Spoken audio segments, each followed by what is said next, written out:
welcome to another episode of Back to the Burgh Small Business Spotlight, presented by the PodHub Network.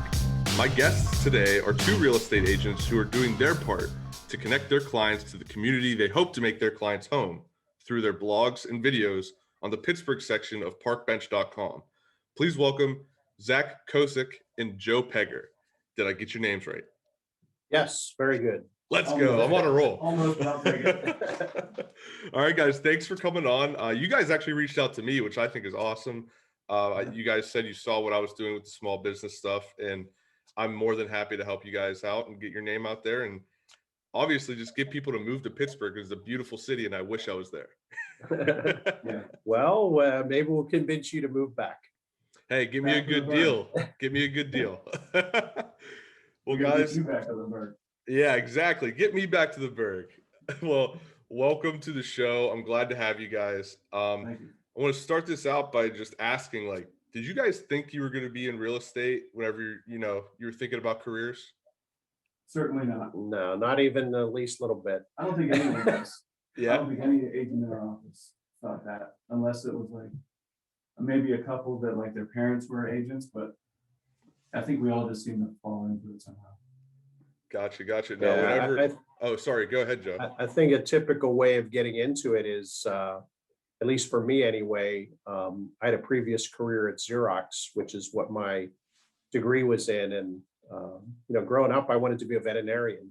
And then I found out how much schooling it involved and the cost of, it's basically like being a doctor. And I said, well, that's, probably not something I want to do. And I got into kind of electronics and technology stuff and worked for Xerox for a long time. And when I realized I wanted to do something different than Xerox, I started looking at different other opportunities like running a franchise or, just like a second career. And real estate kind of presented himself when my wife and I were looking for a house, and I started interacting with some realtors and said, hey, I could do that. I have a lot of the skills from being, in Xerox for years and visiting customers all over, that it would translate well into real estate. And just kind of happened. And I fell in love with it right away. I mean, I think it's a career that the potential to make money is there.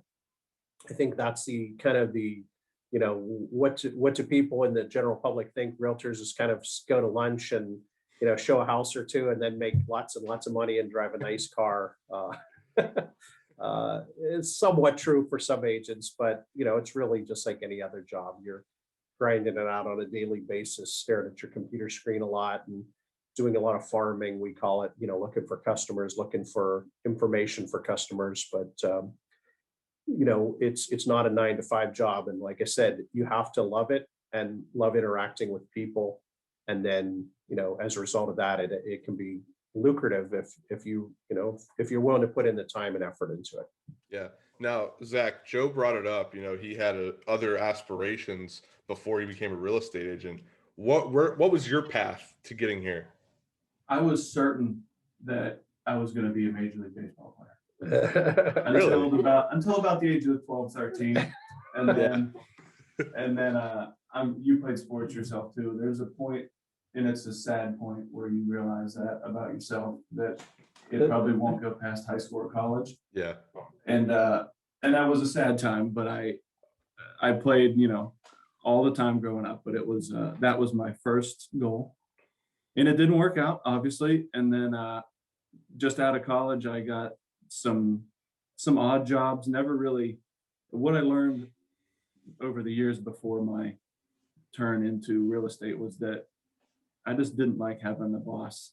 I had something crazy, like I probably had 15 different jobs before I started in real estate. And it wasn't that I was fired from them, or I was just, it didn't matter what the job was. I didn't like punching in 9 to 5 every day and sitting behind a desk or whatever it was, just doing it the same thing every day, day in and day out.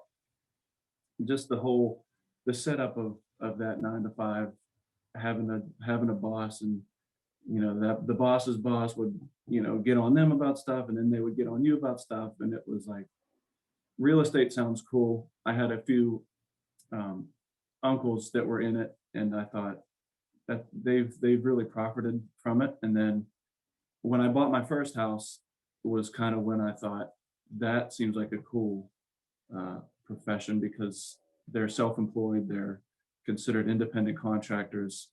And then I pulled the trigger roughly 4 years ago or something like that. And it is weird because I hated the aspect of having a boss, but then when you don't have a boss, you have to be your own boss. And that was the hardest part. And I had no, I mean, I went 15 jobs in a row and it was the same structure. And then one day you wake up, I still remember the first day I woke up after I got my license, and I was like, I don't want to get out of bed. And if I don't get out of bed, I'm not gonna be in any trouble.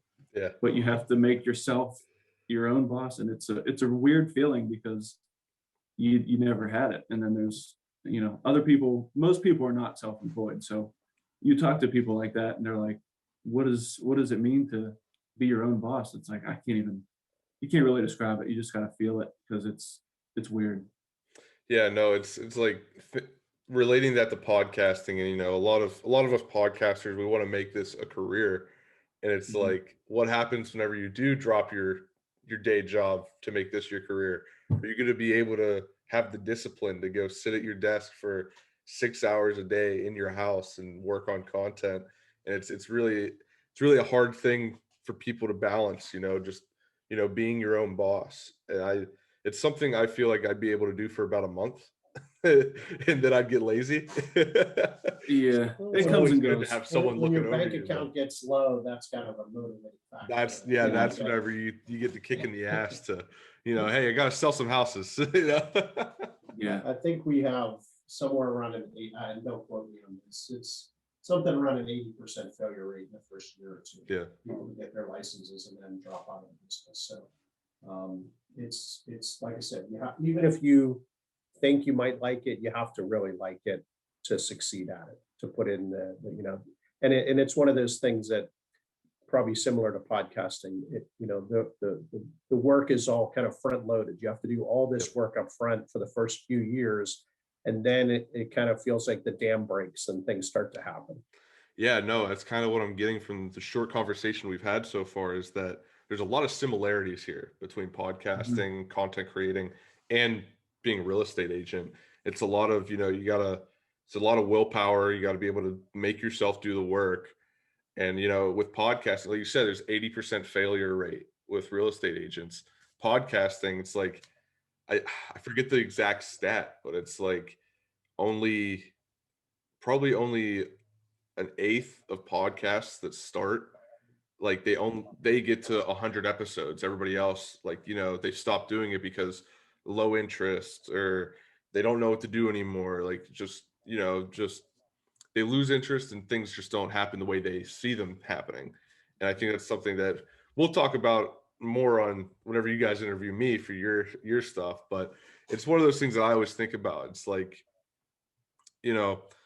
where are you going to take this, and do you want it to do it? Do you want to continue to do it? So I think there's a lot of similarities here between real estate and content creating. Yeah, I've compared it to like getting a giant boulder. It's super hard to get it moving at first, but that momentum is, if you just keep it going, the beginning is for sure the hardest, because you're literally making a show on YouTube or a podcast, and at the very beginning, no one knows about it. No one, and then you got to start, and that's another similarity with real estate, is you start with your friends and family, and then half of them are going to forget that you even do it, and then they maybe tell a couple people, and then you start getting into friends and friends of friends, and slowly but surely the boulder starts rolling. Yeah, I know exactly. Zack and I talked early on when we first started. I was kind of his mentor, and we used a lot of. I coached in a couple of different sports, softball and hockey, and I used the example that it's kind of like when you're playing on a sports team. When you first start off in little league, or in something like that, you don't get to play, or you don't get to play as much as the bigger kids, but you still practice, and you're preparing yourself for the day that you do step in, and you're going to be the shortstop or the pitcher or the goalie, or maybe a better example of that would be the backup quarterback. You have to prepare for the games and be ready to play, because once you actually get your name called to get in the game, you have to be ready to go. And real estate can be like that. You know, you're preparing, and some people give up before they get the chance to get into the game, I think. Yeah, absolutely. It's like you're prepared. You're the Charlie Batch. You know, Right, you got to be the exactly. best backup you can be. Right. But so backtracking a little bit, let's talk about you guys in high school. Where did you guys go to high school, and what activities were you in? I know, Zach, you said you played baseball. I thought you were going to go pro. I think all of us athletes at some point think we're going to go pro. And like you said, it's a sad day when you realize you're not. Yeah, well, mine was more recent, so I'll let him think about it. He's gotta remember. Hey, I gotta go way back in the machine to remember. I went to South Moreland, which is probably 45 minutes south of Pittsburgh here. And just a little, I mean, there were probably two or 300 in our graduating class, maybe, not real big. Played all kind of sports, you know, whether it was in school or outside of school, you know. Nowadays, it's hard to play baseball, really. You need too many people, so it's mostly just hoops with my buddies now. But I'm 31 now. It's getting dangerous. I gotta get the ankle braces cinched up tight. But yeah, it's you know, back then I always wanted to live in Pittsburgh because we would always come to Pirate games, Steeler games. It was and it seemed so far away back then, but now my parents still live there, and I can go visit them at the drop of a hat, you know. But back then it was like, oh wow, we're going to Pittsburgh for the day. It was like a mini vacation, but Yeah. not anymore. So for me, I live in Greenfield, which is right next to Squirrel Hill. There's a kind of an old joke about that. Greenfield is the slum of Squirrel Hill in the suburb of Hazelwood. It's kind of in between those two neighborhoods. And so I grew up in the city. I went to Alderdice in Squirrel Hill, which is a really good city school. I went to Catholic school before Alderdice. So when I got to Alderdice, it was a completely different environment, a public school. It wasn't nearly as strict and orderly as Catholic school was. So my high school days, I'm somewhat ashamed and embarrassed to say I kind of breezed through high school to a certain degree on my abilities and you know, having learned a lot in Catholic school, and I really was kind of finding myself in high school. I grew up, like Zach said, I played baseball, I played hockey, I played, you know, all kind of sports like all boys, you know, most boys do. And I came from a big family. I was the youngest of 8. I had 3 brothers, so there were 4 boys in my family, and we always had a basketball game or a street hockey game going just amongst us. And you know, I just loved sports growing up. I still love them today. I coach hockey on my son's team, and I met my wife, and I had a couple of knee surgeries earlier in my life. So playing, you know, hockey and pickup leagues and everything is out. But I get into rollerblading and started doing competitive racing and rollerblading in the 90s and the 2000s. And I met my wife doing that. So it's been kind of a fun journey. I still love to go biking and skating with my kids all the time. We just went on a 16 or 17 mile ride yesterday on Memorial Day. Now, rollerblading, that takes me back. You know, there was, I forget where it was, but there was a place. I was so young. I was probably like, the last time I was at this place was probably when I was 7. But you know, the roller skating rink, where was it? I can't believe I can't remember where it was, but you know, that was like the thing to do whenever I was growing up, was like, oh, let's go inline skate. And you know, they had the arcade there, and you had to do everything on inline skates. It was crazy. Right. Yeah. But that's awesome that's how you met your wife. You know, later on in my life, I finally learned how to actually rollerblade and ice skate. I didn't learn early on, or else I would have been a hockey player instead of football player. That's what my uncle tells me. It wasn't called the Vito Park, was it? No, this was an indoor. I'm so upset I forgot where it is. Neville Island, maybe? Maybe it was Neville Island. Is it still there? Vito was what we had in our hometown where everybody would go. But Gotcha. Yeah, no, it was, ah, my dad, when this comes out, my dad's going to call me and be like, oh, you don't remember blah, blah, blah. And I'll be like, I remember put it in being, the comments, Dad. yeah, my dad loves watching these. I honor him. I have his little high school football standee always behind me, and people Nice. seem to enjoy that. But That's yeah, cool. that's really, like, that's awesome stuff. Obviously you guys are very ingrained in the Pittsburgh community and just everything surrounding it. Like we said, we're not specifically from the city, except Joe, you kind of are, I'd say. But Born and raised, right? Yeah, I yeah, left when I got out of school. When I first worked for Xerox, I moved to DC for about 5 or 6 years, and then when I Gotcha. had an opportunity to come back, I did. So the majority of my life, I've been in the city. exactly. And it's like, everybody, even the surrounding counties, like I'm from Beaver County, Westmoreland County, whatever, like we're all Pittsburghers, it seems like. But you guys have been able to be real estate agents in the area, in the Squirrel Hill area specifically, and you're connecting with the community to try and get more people to live there. Let's get into Park Bench and what you guys are doing with that. Yeah, so Park Bench is there's many Park Bench websites, but ours is the Pittsburgh version, and essentially it's like a hyper local newspaper, but main website form. And if you check it out, you can see the past interviews we've done. We've gone, just outside our doors here to pizza shops, yogurt shops, you name it. There's a bunch of places. I mean, we always go to them for lunch and dinner anyway. And we go in, talk to the owners and say, hey, you want some free advertising?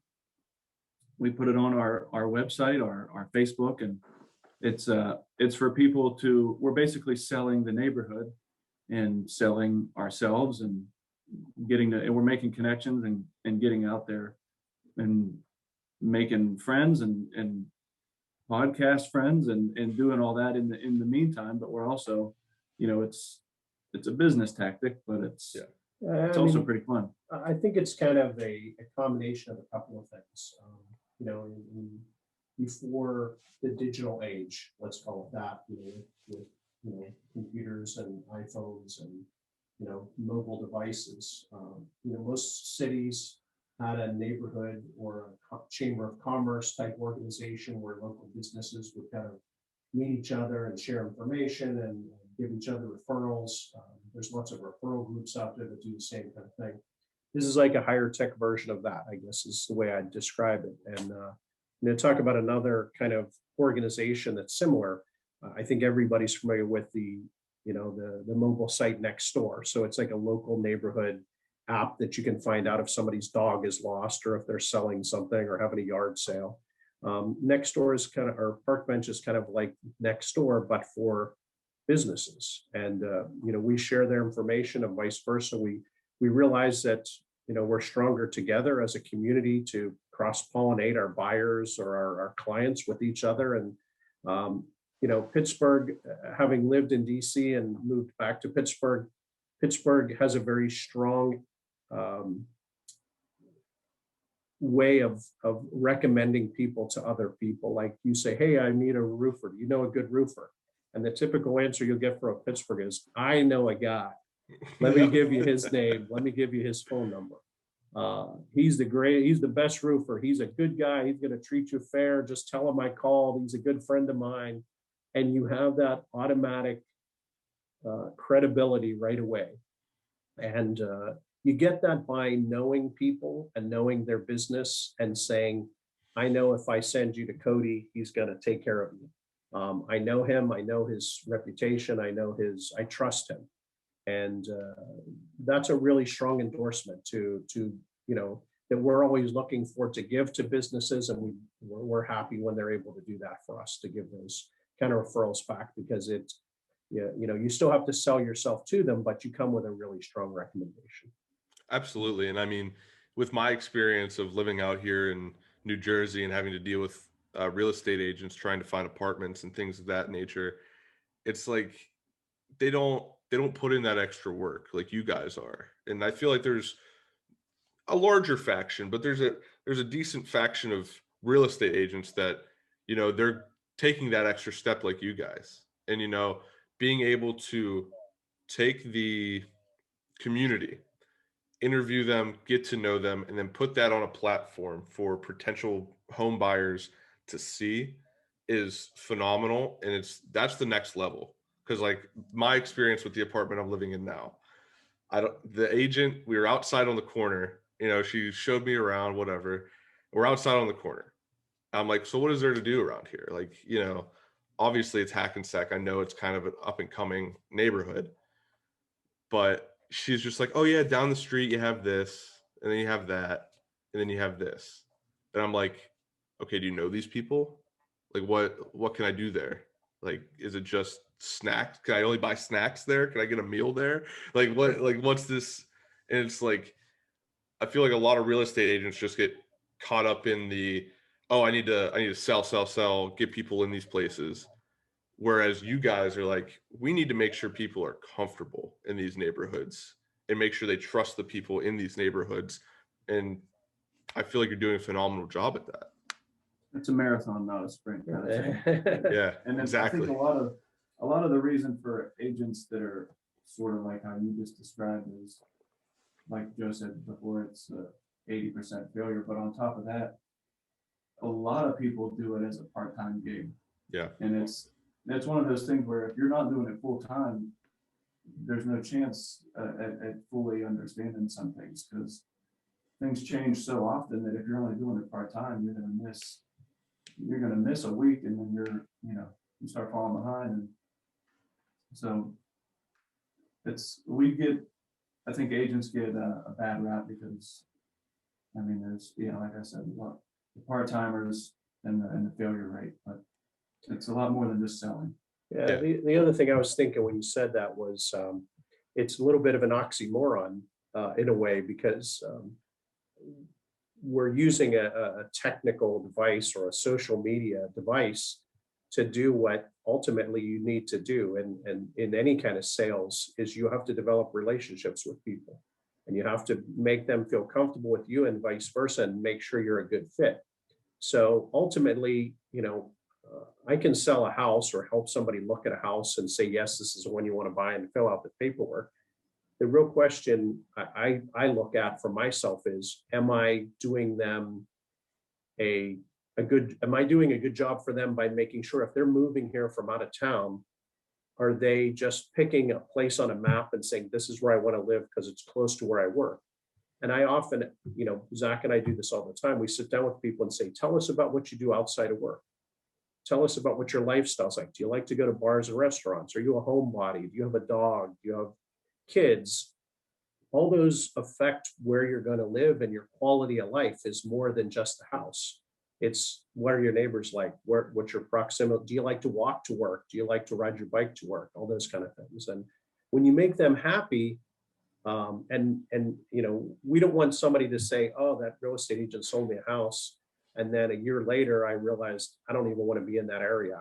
I wanted to be in a different area. So it's really, you're bringing a lot of value to yourself, I think, by being a local expert. And the really funny part of that is how many times we've driven through a neighborhood and pointed out different businesses, and people will say, oh, that place that you recommended for pizza, or that place that you told us has salsa dancing, or whatever the thing is. We go there all the time now. That was one of the things we loved about the neighborhood. Or, you introduced us, you knew the neighbor next door when we showed the house, and we love them now. They're like our best friends that we moved in next door to. So it still gets back to, like I said, it's almost an oxymoron. You're using a very non-personal technical device to do what we used to do in the old days, I guess you could call it, is meeting people face to face, shaking their hands, having interactions with them. And we're using a newer method of doing that. So that's why it's kind of, it works. It keeps that personal connection, but it's using a different medium to get to that personal connection rather than meeting face to face. And COVID has accelerated that, because we were all forced to, sit on Zoom calls and communicate remotely versus in person. Yeah, exactly. So people are more familiar with it now. Absolutely. And I mean, you guys really are, you're not selling a home, you're selling almost the perfect lifestyle for someone.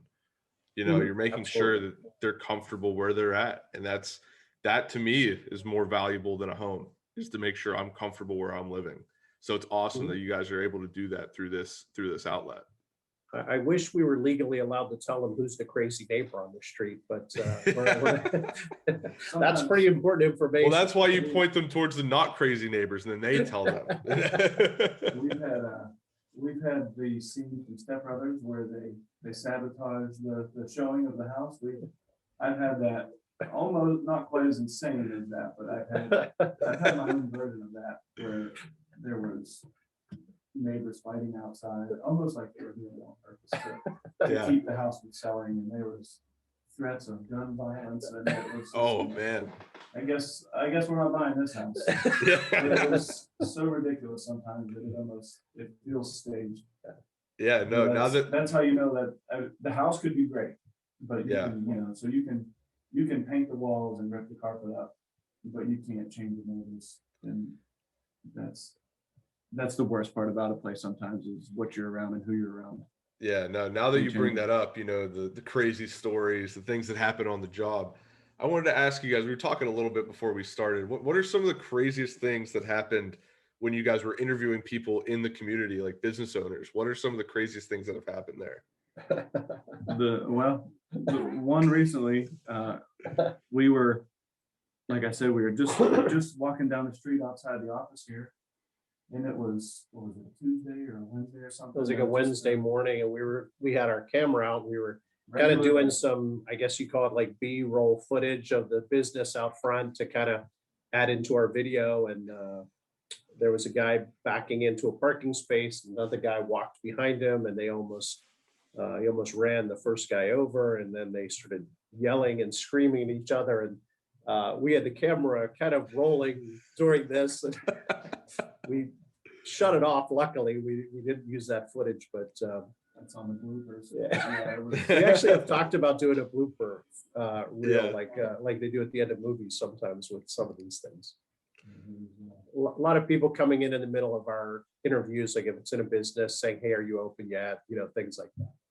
Yeah, it's hard to interview a business without them, especially small businesses, because we're not doing McDonald's and the big names. We're doing the mom and pop places that are, you get to talk to the actual owner instead of the owner living in California or Florida or something. So those people are very, very busy people.